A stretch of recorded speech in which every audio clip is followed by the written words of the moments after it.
Yes, sir. Only 4 minutes are left. The time is passing like. Passing Uh, quickly आप बोल सकते हो या फ्लीटिंग बोल सकते हो। yes, F sir. L double E Fleeting. T I N G, Yes, fleeting. sir. Fleeting.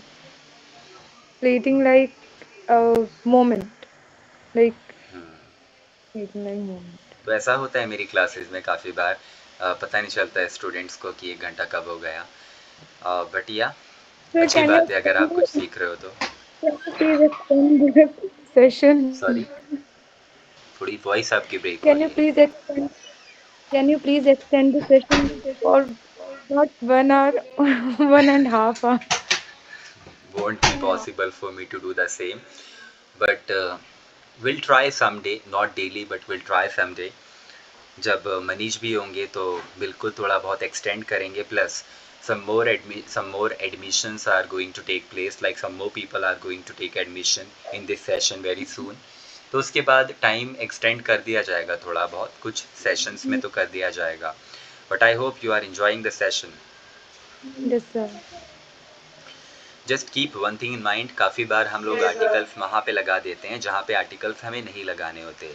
आपका छोटा सा होमवर्क ये रहेगा, और मैं आपको सारा ग्रामर का ही होमवर्क दे रहा हूँ ताकि आपको आपके एग्ज़ाम में प्रॉब्लम ना हो।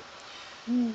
ज़ीरो आर्टिकल, जिसे हम नो आर्टिकल भी बोलते हैं, एक बार वो रीड कर लेना आप। Okay. क्योंकि ज़ीरो आर्टिकल या नो आर्टिकल का मतलब है जहाँ पे आर्टिकल नहीं लगाना। प्रॉब्लम वही है ना कि आपने अभी क्रिकेट से पहले आर्टिकल लगा दिया, तो कहीं Hmm. कहीं नहीं लगाना हम लोग बेवजह लगा देते हैं, तो उस पर थोड़ा ध्यान हमें देना है। जैसे लैंग्वेज से पहले आर्टिकल नहीं आता, आपको पता होगा, लैंग्वेज के नाम से पहले। सर नहीं पता मुझे तो। नहीं पता, आर्टिकल पे काम कर रहे हैं अभी तक, आर्टिकल्स पढ़े हैं आपने?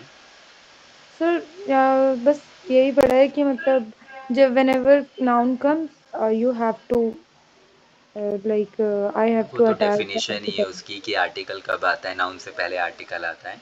तो वो तो डेफिनेशन ही, ऐसा लग रहा है आप डेफिनेशन को छू करके वापस आ गए, टॉपिक पढ़ा ही नहीं फिर तो।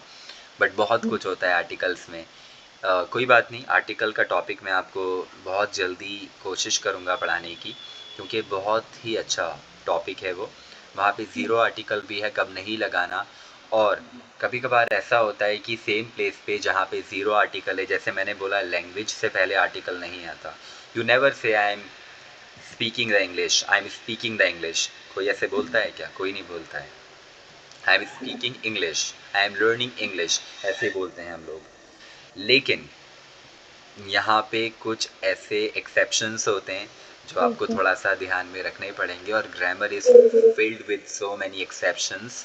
Hmm. तो आपको ये माइंड में रखना है कि इंग्लिश से पहले आर्टिकल नहीं आता, ये भी बताया गया है। बट अगर लैंग्वेज के बाद लैंग्वेज आ जाए, मतलब इंग्लिश के बाद लैंग्वेज वर्ड आ जाए, Hmm. तो फिर द इंग्लिश लैंग्वेज, फिर द लग जाता है। Okay, sir. तो ये थोड़े बहुत रूल्स आपको जो मैं बता रहा हूँ, आप या तो हाथों हाथ लिख लिया करो या क्लास के बाद लिख लिया करो, क्योंकि ये छोटी छोटी चीज़ें बहुत बड़ा इम्पैक्ट क्रिएट करती हैं। एक थे, Hmm. उनके मिलियंस में फॉलोअर्स थे इंस्टा पे, तो उन्होंने ऐसे ही वहाँ पे कुछ स्टोरी डाल रखी थी, और वहाँ पे उन्होंने दा नहीं लगाया था इंग्लिश से पहले। वो खुद ही टीचर हैं, बहुत बड़े टीचर हैं, मैं नाम नहीं लूँगा। तो वहाँ पे मैंने उनको कमेंट कर दिया कि यहाँ पे दा Hmm. आना था। उनका रिप्लाई आया कि लैंग्वेज से पहले आर्टिकल नहीं लगता। मैंने रिप्लाई बैक करा कि जब लैंग्वेज के बाद, इंग्लिश के बाद लैंग्वेज होता है तो लग जाता है।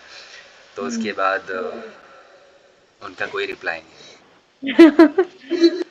सो इट हैपन्स, काफ़ी लोग आधा अधूरा जानते हैं, इसीलिए बोलते हैं कि आधी अधूरी नॉलेज हमेशा नुकसान देती है। Yes, sir.